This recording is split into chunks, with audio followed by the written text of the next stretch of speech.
So, morning to you all students. Today we are going to discuss exercise 7.3 of the chapter integral.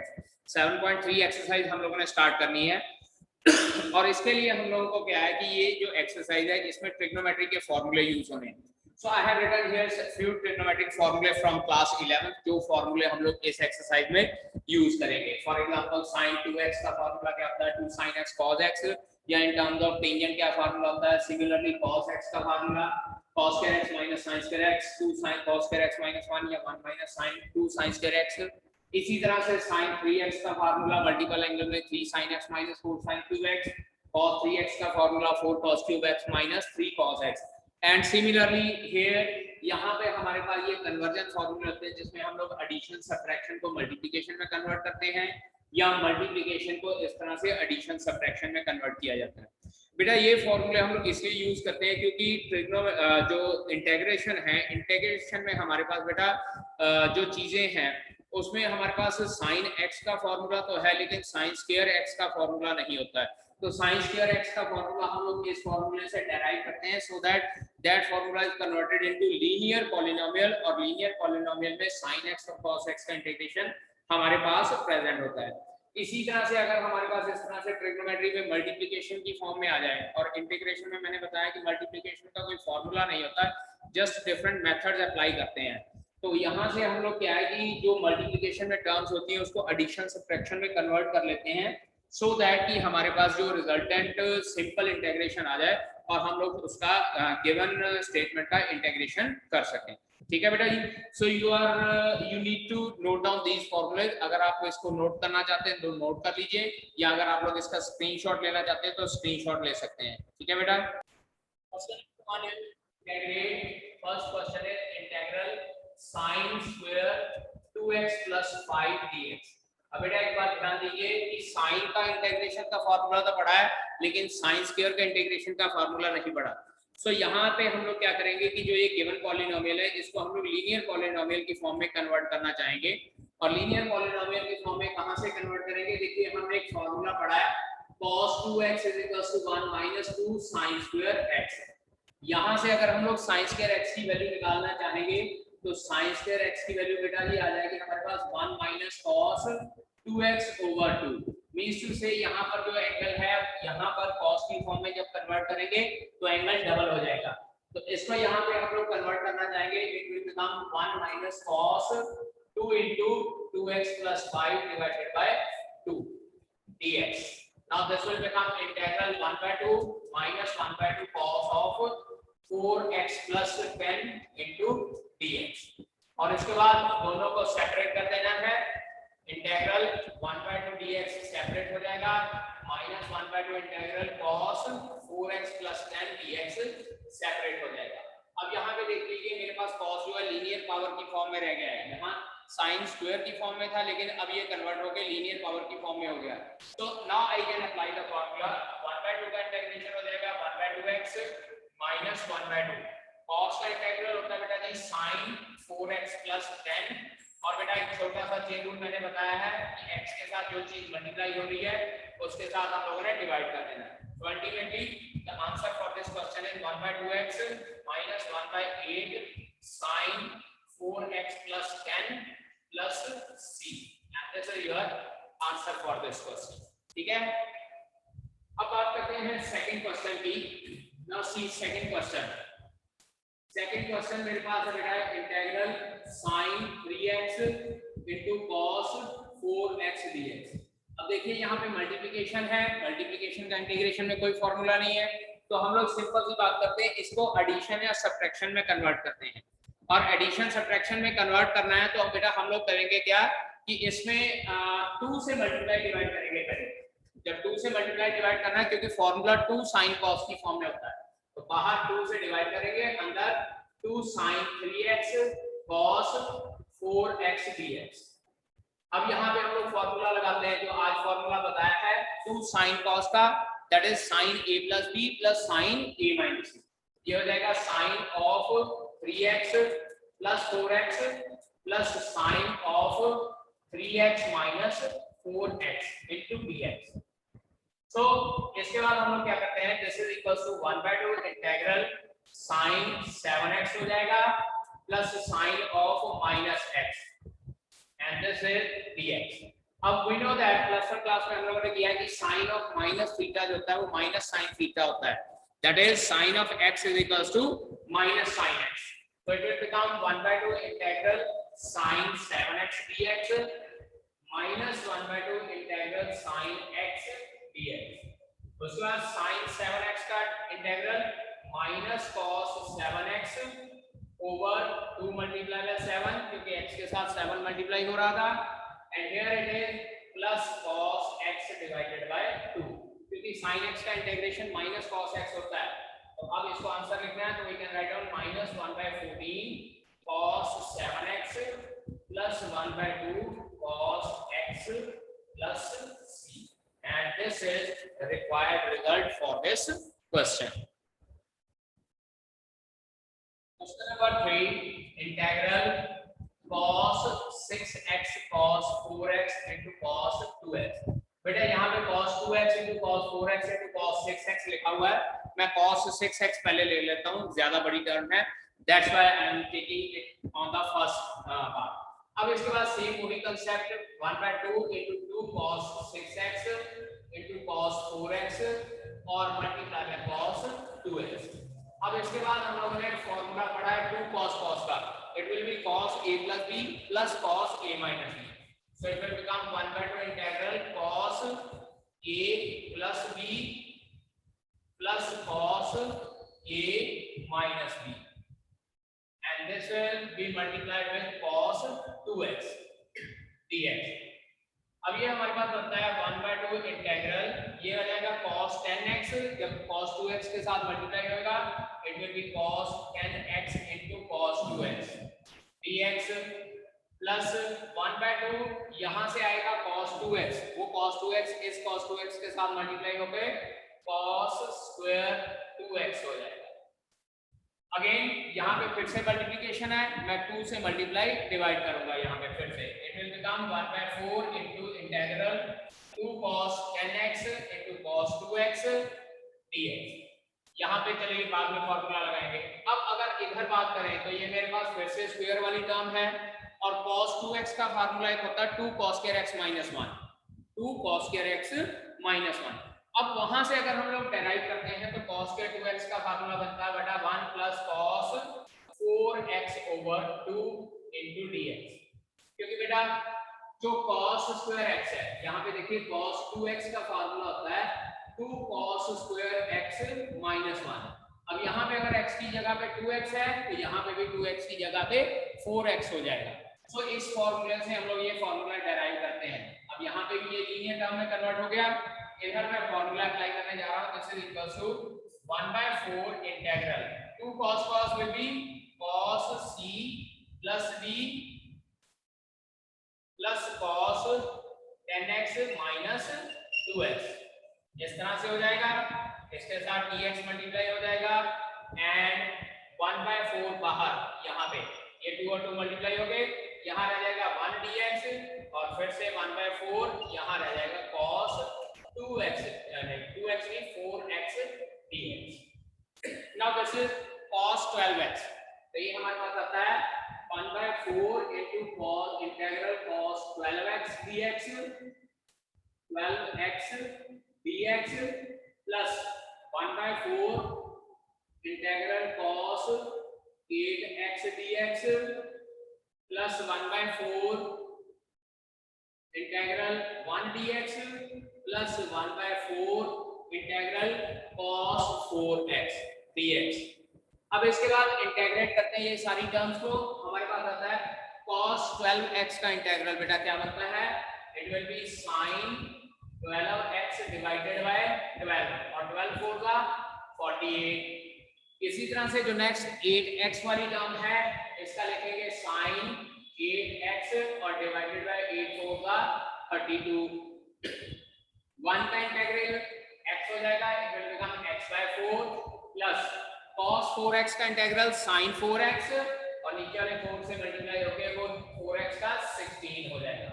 So the resultant answer for this question is sin 12x over 48 plus sin 8x over 32 या plus sin 4x over 16 पहले लिख सकते हैं plus x/4 plus c। ठीक है बेटा। अब इस क्वेश्चन के जैसा 6th क्वेश्चन भी है। 6th क्वेश्चन सेम इसी तरीके से करना है। That question you will do yourself. Note it down बेटा। 4th question integral sin cube 2x plus 1 dx।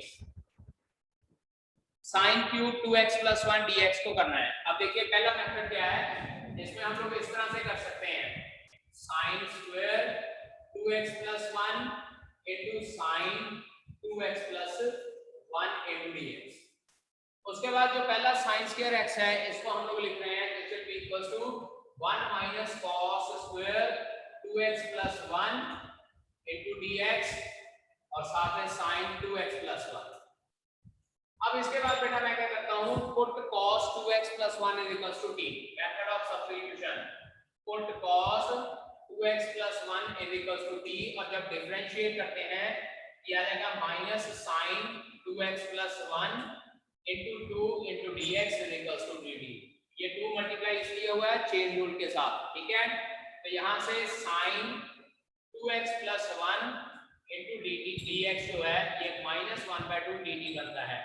तो जो ये हमारा इंटीग्रल था इट विल बी माइनस का साइन मैं बाहर निकाल देता हूं 1 minus t square into dt over 2। अब इसको फर्दर सॉल्व करते हैं तो हमारे पास बेटा आता है -1/2 integral 1 dt plus 1/2 integral t square dt। पहले 1 का integration with respect to t करना है, that will come out to be t -1/2 t हो जाएगा और यहां इसका integration t cube over 6 plus c। और इसके बाद t की वैल्यू वापस पुट करनी है। t क्या कंसीडर किया था cos 2x plus 1, तो it implies minus cos 2x plus 1 over 2 plus cos cube 2x plus 1 over 6 plus c is your answer। ठीक है, नोट कीजिए इसको। फिर इसके बाद इसका अनदर मेथड बताता हूँ, इसको दूसरे किस मेथड से सॉल्व किया जा सकता है। ठीक है, so another method for this question is again sin cube जो है, sin क्यूब यहां से sin 3 थीटा का फार्मूला लगाएंगे 3 sin theta minus 4 sin cube theta. वहां से sin क्यूब थीटा की वैल्यू आती है 3/4 sin theta minus 1/4 sin 3 theta. अब इसके साथ कंपेयर कीजिए, थीटा की वैल्यू आती है 2x plus 1, तो ये हमारे पास टर्म क्या बन जाएगी 3/4 sin 2x plus 1 minus 1/4 sin, देखिए 3 थीटा था तो ये 3 से मल्टीप्लाई करेंगे 6x plus 3 हो जाएगा। और उसके बाद sin का इंटीग्रेशन माइनस cos, x के साथ 2 लगा था इसलिए 2 से डिवाइड, sin का इंटीग्रेशन माइनस cos, x के साथ 6 से लगा था तो 6 से डिवाइड, और उसके बाद फिर हम लोग सिंप्लीफिकेशन करके आंसर निकाल सकते हैं। So let us start fifth question, sin qx into cos qx dx। अब देखिए यहाँ पे मैं क्या कर रहा हूँ, it will be converted into sin qx into cos square x into cos x dx। और जो ये नेक्स्ट स्टेप में cos square x है, क्योंकि 3 पावर थी 2 इधर लिख दी 1 इधर लिख दी, और नेक्स्ट स्टेप में जो ये cos square x है it can be written as integral sin qx into 1 minus sin square x into cos x dx। ठीक है जी, अब अंदर मल्टीप्लाई कर लेते हैं, ये आ जाता है sin cube x minus sin rays power 5x into cos x dx। अब इसके बाद इसको सॉल्व करने के लिए क्या करना है, put sin x is equals to t। sin x को t पुट करते हैं तो cos x dx is equals to dt आ जाता है, यानी कि ये टर्म dt आ गई है हमारे पास। So it will become integral t raised power 3 minus t raised power 5 into dt। जब इसको सॉल्व करेंगे it will become integration t raised power 4 over 4 minus t raised power 6 over 6 plus c। x raised power n का formula लग जाएगा, और इसके बाद हम लोगों ने t की वैल्यू वापस पुट करनी है। t कंसीडर किया था हम लोगों ने sin x को, so it will be equals to 1/4 sin x raised to power 4 minus 1/6 sin x raised to power 6 plus c। which is required answer for this question. ठीक है, तो नोट कीजिए बेटा। इसके बाद 6th question same as 3rd question है और जो मैं पहले करवा चुका हूं, and then 7th question again it is same as 2nd question. So these two questions you have to try yourself. I am going to discuss now 8th question. Simple question है, trigonometry के फॉर्मूले लगने हैं। Integral 1 minus cos x over 1 plus cos x dx, 1 minus cos x over 1 plus cos x into dx। यहाँ पे सब multiple angle के फॉर्मूले लगाते हैं। it will become 2 sin square x by 2 and denominator will become 2 cos square x by 2 dx। 2 और 2 cancel out, sin square x over cos square x will become integral tangent square x by 2 dx। और tangent का बेटा कोई formula नहीं पढ़ा है, so we will not apply tangent formula, लेकिन tangent को उसमें कन्वर्ट करेंगे जिसका फॉर्मूला हमने पढ़ा है। So I will write down here tangent square x as integral secant square x by 2 minus 1 dx। अब secant square x by 2 का फॉर्मूला हमने पढ़ा है secant square x का, that will be tangent x, लेकिन क्योंकि x के साथ 1/2 लगा हुआ है तो वो 1/2 से हम लोग डिवाइड करेंगे। it will become tangent x by 2 over 1/2 minus 1 का integration minus x plus c, and this will be 2 tangent x by 2 minus x plus c, and this is your answer for this question। ठीक है, please note it down। So students, now we are going to discuss 9th question, and the statement of 9th question is integration cos x over 1 plus cos x dx, cos x over 1 plus cos x into dx। अब देखिए इसको, यहाँ पे मैं क्या करता हूँ, सब मल्टीपल एंगल्स के फॉर्मूले लगाता हूँ। cos x का फॉर्मूला होता है cos square x by 2 minus sin square x by 2 over 1 plus cos x का फॉर्मूला बेटा जी 2 cos square x by 2 integral और साथ में dx। ठीक है, अब इसके बाद जब इसको सॉल्व करेंगे, दोनों को नीचे अलग-अलग करके लिख सकते हैं। एक बार आ जाएगा cos square x by 2 over 2 cos square x by 2 dx, और एक बार minus sin square x by 2 divided by 2 cos square x by 2 dx। ये 2 बाहर आ जाएगा, 1/2 इंटीग्रल, ये और ये कैंसिल आउट हो गया, 1 dx minus 1/2 integral sin square x by 2 और cos square x by 2 again tangent square x by 2। So 1/2, चलिए इकट्ठे ही इंटीग्रल सॉल्व कर लेंगे। 1 dx minus 1/2, इसको फिर से secant square x by 2 minus 1 की फॉर्म में लिख लेते हैं। ठीक है, अब 1/2 का इंटीग्रेशन 1/2x, ठीक है, minus 1/2 into secant square x by 2 का इंटीग्रेशन tangent x by 2, लेकिन बेटा क्योंकि x के साथ 1/2 लगा है, सो ये 1/2 के साथ यहाँ डिवाइड करेंगे। माइनस माइनस, ये माइनस और ये माइनस प्लस हो जाएगा, plus 1/2x plus c। Now this 1/2x plus 1/2x will become x, ये डिनोमिनेटर वाला 1/2 इसके साथ कट जाएगा, minus tangent x by 2 plus c, and this is your required answer for this question। ठीक है, अब इसी क्वेश्चन को एक और मेथड से भी कर सकते हैं, जो ये cos x by 2 था ना, another method। अब यहाँ देखिए another method क्या है, मैं इंटीग्रेशन में 1 ऐड कर देता हूँ और 1 सब्ट्रैक्ट कर देता हूँ। ठीक है, चेक कीजिए, जो स्टेटमेंट थी उसमें 1 ऐड कर दिया और 1 सब्ट्रैक्ट कर दिया। It will become integral 1 plus cos x over 1 plus cos x, और दूसरा बन जाएगा minus 1 over 1 plus cos x। ठीक है, इसको कैंसिल आउट होके 1 बन जाएगा, और ये minus 1/2 integral 1 over cos square x by 2 dx, और इसको जब ऊपर लेके जाएंगे तो that will become secant square x by 2, और फिर से वही आपके पास बन जाएगा 1/2 secant square x by 2, और अल्टीमेटली इसको सॉल्व करके भी आपके पास यही आंसर आएगा x minus tangent x by 2 plus c। ठीक है, सो आज के लिए हम लोग इतना ही करते हैं। रिमेनिंग क्वेश्चन हम लोग जो है नेक्स्ट लेक्चर में इसके करेंगे, इस एक्सरसाइज के। ठीक है।